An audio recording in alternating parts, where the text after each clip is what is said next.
최 교수님께서 전해주셔서 이제 청년이나 중고령층 관련된 그 말씀을 해주셔서 최근에 우리 원에서도 이제 많은 연구들이 진행되고 있고, 근데 안타까운 건 이제 청년 쪽은 이제 바로 제 옆방에 있는 박사님이 되게 열심히 하고 계시는데 중고령층은 많이 논의가 안 되고 있는데 아마 오늘 이 자리에서 논의되는 것들이 청년, 중고령 이런 분들을 위한 좋은 정책 개발의 바탕이 되었을까 하는 생각을 해봅니다. 그래서 예, 크게 한 4가지 정도인데요. 문제인식은 이제 청년이라든지 중고령층이 지금 경험하고 있는 여러 가지 문제들이 많이 있는데 주로 4가지 측면에서 좀 말씀을 드리고자 합니다. 첫 번째는 아까 교수님도 계속 많이 강조하셨지만 노동시장에서 발생하고 있는 뭐 이중구조 이런 문제들, 특히 청년들 같은 경우는 최근 고용정보원 자료를 봤더니 저임금 비율이 거의 10%대가 계속 유지되고 있고 거의 줄어들지 않고 있는, 이게 패널 조사로 진행된 건데도 줄어들지 않고 그 상태가 계속 유지되고 있고, 특히 이제 저임금을 이렇게 밑에 있는 청년들은 주로 비정규직이거나 그 데이터를 보면 기업 규모가 낮은, 이미 우리가 알고 있는 그런 좀 열악한 데에서 일을 하고 계시는 청년들이 그런 위험을 많이 경험하고 있다. 저임금을 많이 경험하고 있다. 이렇게 볼 수 있고요. 또 하나는 이제 예전에 저희 연구에서 한 건데, 중장년층 같은 경우도 노인빈곤과 같이 연계해서 봤을 때 중장년 시기에 내가 어디서 일을 했느냐가 되게 많은 영향을 주는 걸 볼 수 있습니다. 예를 들어 상용직으로 있었으면 노인이 65세 됐을 때 정규직일 경우는 정규직으로 근무한 경우는 한 9%대, 한 10%대 정도밖에 안 됐는데, 반면에 이렇게 비정규직이거나 자영업자 혹은 비경제 활동을 좀 많이 경험한 이런 분들은 꽤 높은 수준의 노인 빈곤율을 경험하게 되고요. 또 하나는 기업 규모에 따라서도 이렇게 영세 사업장이라든지 규모가 적은 데서 일을 하시는 분들은 결국에 노인이 됐을 때 아마 충분한 국민연금이라든지 이런 노후 준비가 안 되다 보니까 큰 영향을 받고 결국에 이게 노인 빈곤으로 영향되기 때문에 이렇게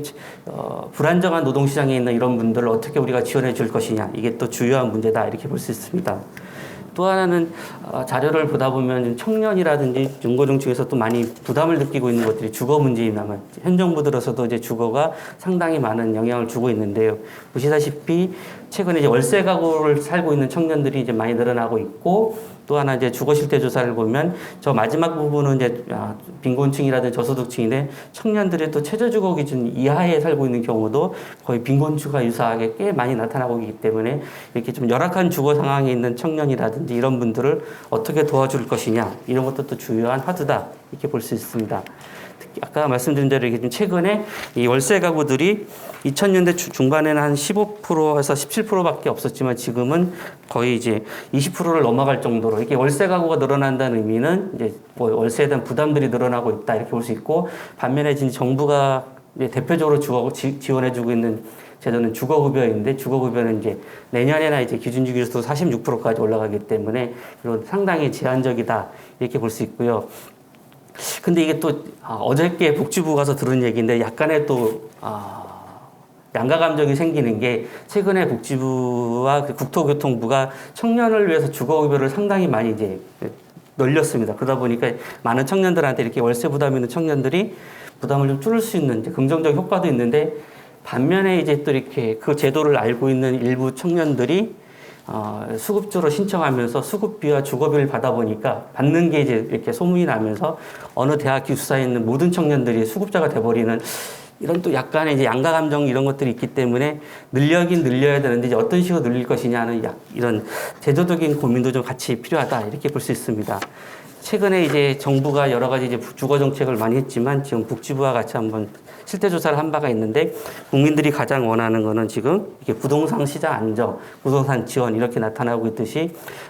노동시장에서의 문제뿐만 아니라 부동산 쪽에서의 지원도 상당히 중요하다 보고요. 최근에 저희도 2,000명한테 물어봤을 때 저출산 대응 정책으로 뭐가 제일 중요하십니까 여쭤봤을 때 거의 모든 세대들이 주거 정책을 되게 꼽고 있는 걸 보면은 이 주거 안정도 상당히 중요하다 이렇게 볼 수 있습니다. 또 세 번째로 볼 수 있는 건 이제 소득과 불평등인데, 소득은 이미 많이 아시기 때문에 자산을 이제 최근 자료를 가지고 통계청 가계금융복지수사를 가지고 보면은 초기 2015년대에는 29세 이하 같은 경우는 1분위에 속한 자산으로 1분위에 속한 청년들이 한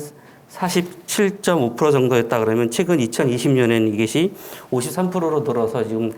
청년들 같은 경우도 이 자산 격차들이 상당히 많이 벌어지고 있는데 청년뿐만 아니라 이 그래프에도 보듯이 이렇게 세대별로도 상당히 많은 자산 격차들이 발생하고 있어서 결국에 주거 문제에 자산 격차가 연계되지 않나 이렇게 볼 수 있고요.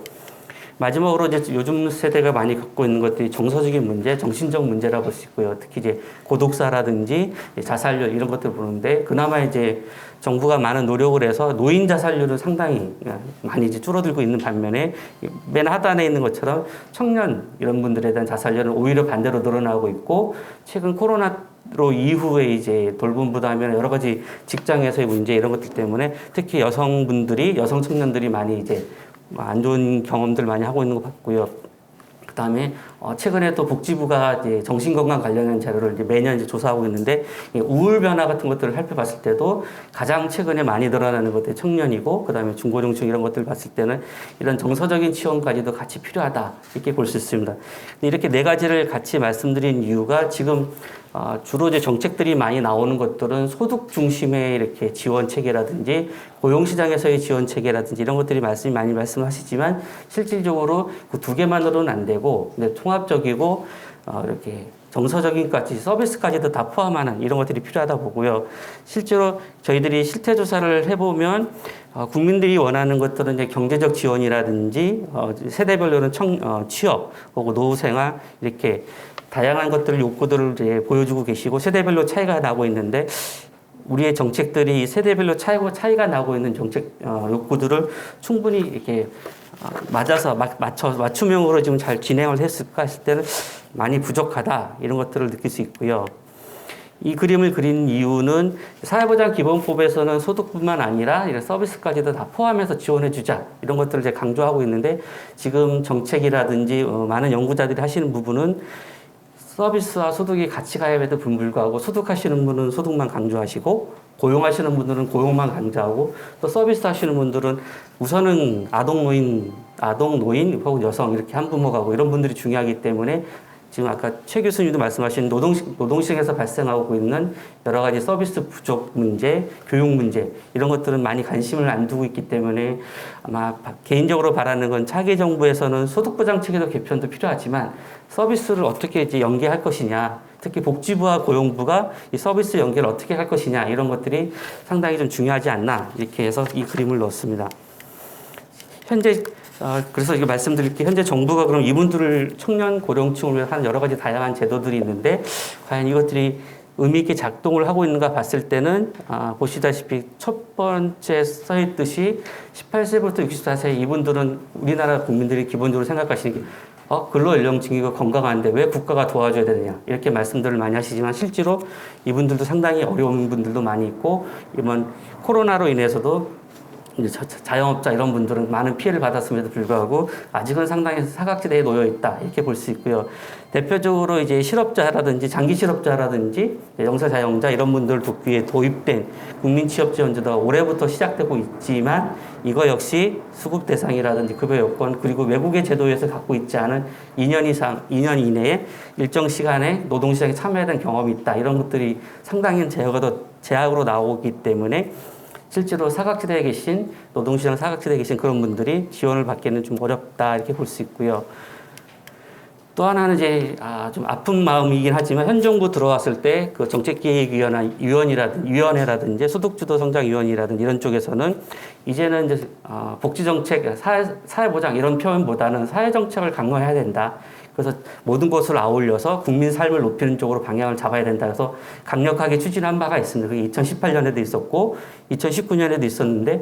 과연 이걸 누가 기억하고 있을까? 아마 연구자들은 많이 다니시면서 회의도 하기 때문에 알겠지만 일반 국민들은 과연 이렇게 미래비전 2045라는 게 있는 걸 알 수 있을까 할 정도로 너무 지금 드러나지 않고 있어서 그런 부분들이 그러면서 이제 지금은 거의 모든 게 방역으로 넘어가다 보니 이런 사회정책이 생각보다는 기대보다는 많이 올라가지 못하는 이런 한계가 있었다 이렇게 볼 수 있고요. 그나마 이제 한국판 종합 뉴딜을 통해서 1.0과 2.0이 나오긴 나왔는데 이 역시 사회정책이라기보다는 기존에 계속되었던 경제성장 중심의 이런 정책들이 좀 주가 되고 있다 이렇게 볼 수 있고요. 개인적으로는 약간 해석을 다시 해야 된다는 용어가 하나 있다 보면 우리가 많이 쓰는 게 경제와 성장과 분배가 선순환이 된다. 이렇게 말씀들을 많이 하시는데 아마 이런 모델들도 결국에 경제와 성장의 선순환을 기초로 만들어졌다 볼 수 있는데 지금까지 한 IMF 이후에 한 20년이 넘는 시간을 봤을 때 과연 경제와 성장과 분배가 선순환이 되었을까? 항상 분배가 또 이렇게 나가다가도 위기 상황이 오면 결국에 경제 성장이 나와 있듯이 그래서 반복적으로 아까 노동시장 이중 구조 문제라든지 자살이 늘어나다든지 중고령층의 문제라든지 이런 것들은 계속 반복적으로 나타나고 있지 않나. 그래서 언젠가는 이런 고리들이 끊어져야 되는데 아직은 좀 많이 부족하다. 이런 것들을 이런 정부의 계획들을 보면서 좀 많이 느끼고 있고요. 그나마 개인적으로 많은 성과라 볼 수 있는 것들은 지금 고용노동부가 하고 계시는 전국민 고용보험이라든지 복지부가 지금 열심히 추진하고 계시는 상병수당 제도도 아마 내년부터는 의미 있게 도입될 거로 보고 시범 사업이긴 하지만요. 특히 이제 기초보장제도 같은 경우도 생계급여에서 부양의무자 이런 것들을 폐지된 것들은 나름대로 큰 성과라고 보지만 그 윗단에 계신 분들, 기준중위소득 30%라든지 중위소득 이하에 있는 분들에 대한 제도는 여전히 사각지대다 이렇게 볼 수 있고요. 최근에 그래서 이제 아까 한국방통원도 1.0에서 자산형성 제도를 청년을 위해 도입됐지만 이것도 텀이 있다 보니까 실제로 위기 상황에서는 도움받기가 어려운 한계가 있다 볼 수 있고요. 또 이제 지자체별로도 청년 수당이든지 혹은 정치권에서 중고령자 수당이라든지 이런 말씀을 하고 계시지만 아직 실현을 못 되고 있어서 이런 부분에 대한 부족한 부분들을 우리가 어떻게 채워나가는 것이 중요한가 이런 것들에 대한 고민이 좀 필요하다 볼 수 있고요. 이거는 이제 작년에 한번 그림 그려보고 계속 사용하고 있는데 부족한 부분을 우선은 노동시장과 소득을 통해서 이제 채워주기도 하지만 저 뒷부분에 있는 주거라든지 혹은 의료라든지 이런 부분들에 대한 서비스도 같이 동시적으로 하지 않으면 지금의 문제들은 이제 쉽게 해소되지 않을 거다 이렇게 보고요. 그렇기 때문에 근데 모두 여기 아까 써 있는데도 모든을 위한 제도를 만들기는 상당히 쉽지가 않기 때문에 그렇지 않다 그러면 최소한 중위소득까지 있는 중위소득 100%든 75%든 그 이하에 있는 분들한테는 최소한 위기가 도달했을 때 국가가 선생님들을 가구를 보호해주고 있다, 지원해주고 있다 하는 믿음이 갈 수 있는 제도들이 구축이 돼야 되는데 아직은 좀 많이 부족하다 이렇게 볼 수 있습니다. 최근에 그래서 이제 많은 코로나 이후에 많은 연구자분들께서 지금의 부족한 소득보장제도라든지 노동시장 문제들을 이제 조망하시면서 여러 가지 많은 대안들을 제시하고 있다. 그래서 이 부분은 상당히 이제 학문적으로도 정책적으로도 의미가 있는데 과연 이걸 우리가 어떻게 실천할 것이냐의 문제에 좀 직면해 있다 이렇게 볼 수 있습니다. 가장 큰 게 이제 전국민 고용보험이 이제 정부에서 많이 추진을 하고 계시고 실시간 소득 파악 제도도 좀 하고 있는데 이것들이 다 의미 있는 제도임에도 불구하고 이제 뭔가 제가 느끼기에는 이제 누가 전달 체계, 거버넌스와 관련돼서 서로 논쟁이 있지 실제로 국민들이 원하는 그런 그림이 아닌 것 같은 느낌도 들고요. 또 이제 참여연대나 이런 쪽에서도 소득 기반 사회보험 최근에 많은 연구자분들이 많이 말씀하시는데 이걸 또 보더라도 여전히 자영업자분들은 많이 빠지는 그리고 근로취약계층에 대한 지원을 좀 빠지는 이런 문제들이기 때문에 여기서 좀 보완할 필요도 있지 않나 하고 그래서 이런 사회보험의 소득보장이라든지 노동시장 문제를 해소하지 못하다 보니까 최근에 대안적 소득보장제도라고 해서 이제 많은 국민들이 이제 관심을 가지시는 뭐 기본소득이나 뒤에 말씀드린 부의소득세 이런 얘기들이 이제 많이 대두된다 볼 수 있습니다. 이것들의 논쟁은 상당히 많이 있기 때문에 굳이 여기서 말씀드릴 것까지는 없을 것 같고 개인적으로 생각하는 것은 그래도 이런 제도들을 이제 여러 학자나 많은 분들이 얘기하시면서 그래도 아까 근로연령층이라고 할 수 있는 청년이나 중고령층에 대한 뭔가 제도가 필요하다 이런 것들을 이제 국민들이 인식할 수 있었다는 것들은 상당히 되게 의미가 있다 볼 수 있고요. 기본소득과 관련해서는 아마 최근에는 전체를 하는 건 쉽지 않기 때문에 여러 교수님들이 이제 범주형 기본소득이라고 해서 최근에 이제 예전에 이제 연구자들이 많이 말씀하신 사회수당을 좀 확대하는 아까 보여드린 중고령층이라든지 청년을 위한 이런 부분들에 대해서 많이 얘기들이 있는 것 같습니다. 또 하나는 이제 부의소득세 역시 이제 이제 경제학을 하신 분들이 많이 얘기하고 있다 볼 수 있고요. 그래서 서울시가 아마 곧 안심소득을 시범 사업을 하려고 했는데 최근 언론을 보니까 쉽지는 좀 않은 것 같습니다. 또 하나는 이제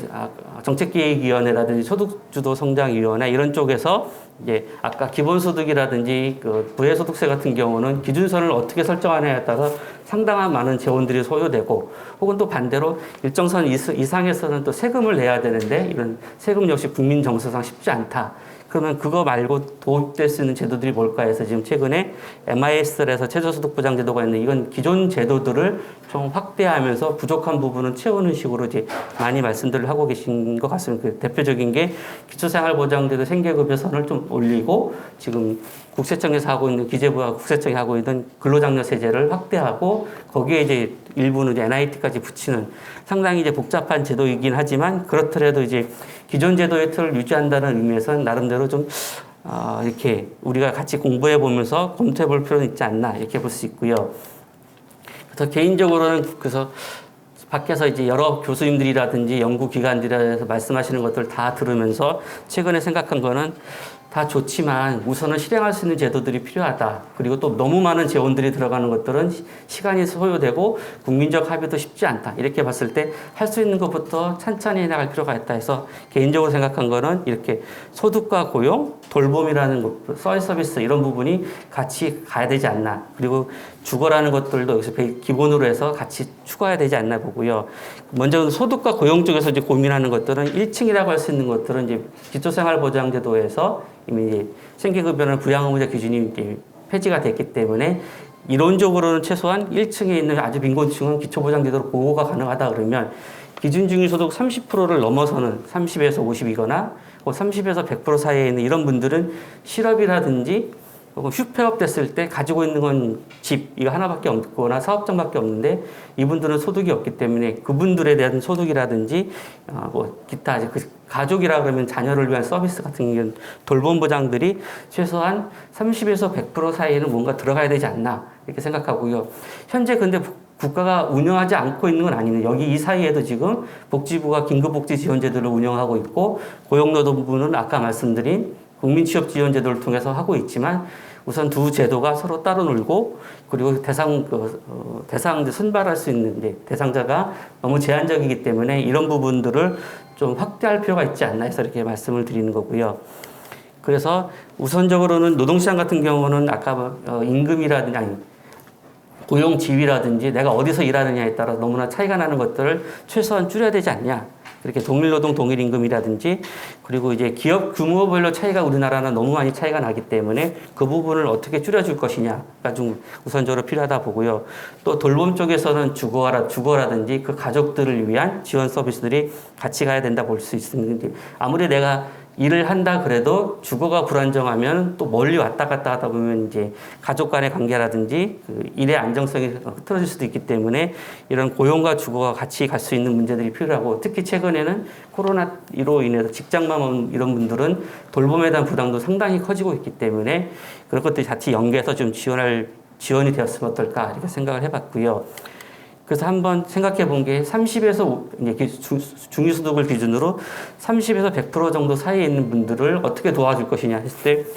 가장 쉬운 거는 긴급복지지원제도와 국민취업지원제도의 대상폭을 확 늘리면서 그 조건들을 좀 줄여주면서 그분들을 이렇게 담아내는 것들이 필요하고요. 그렇지 않다 그러면 그 두 개를 묶는 방식으로도 한번 이런 그림을 그려볼 수 있지 않을까 해서 한번 제안해 본 건데요. 그래서 장기 실업자라든지 이제 그건 고용보험을 받다가 실업급여를 받다가 실업급여가 끝나서 장기 실업으로 넘어가시는 분들이라든지 저소득층이라든지 특히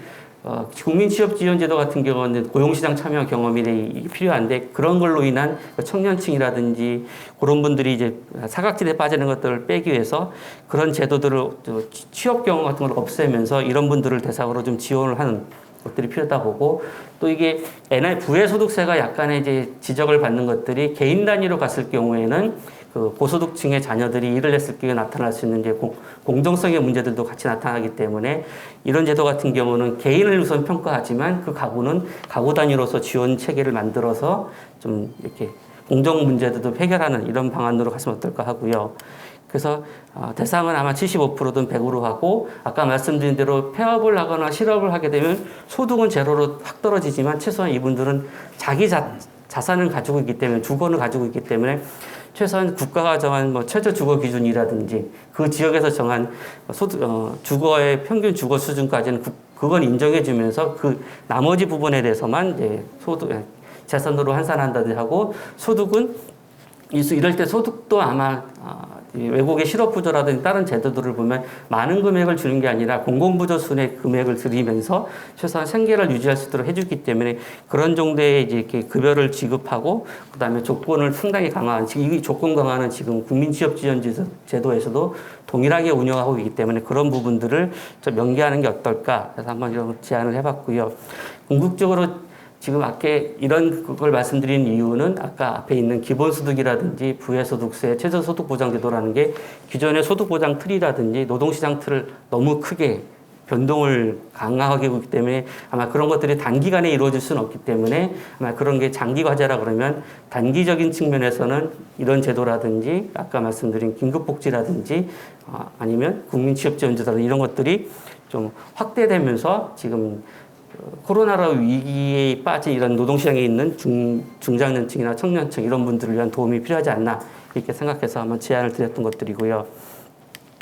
결국에는 아마 최근에 이제 내년쯤 되면 새로운 정부도 들어올 텐데 그런 정부에서 좀 지속 가능한 정책들이 필요하다 보고 지금 보면 각자 연구자들이든 기관들이 소득은 소득대로 고용은 고용대로 따라 보고 있는 이것을 좀 넘어서 서로 같이 이제 연계해서 볼 수 있는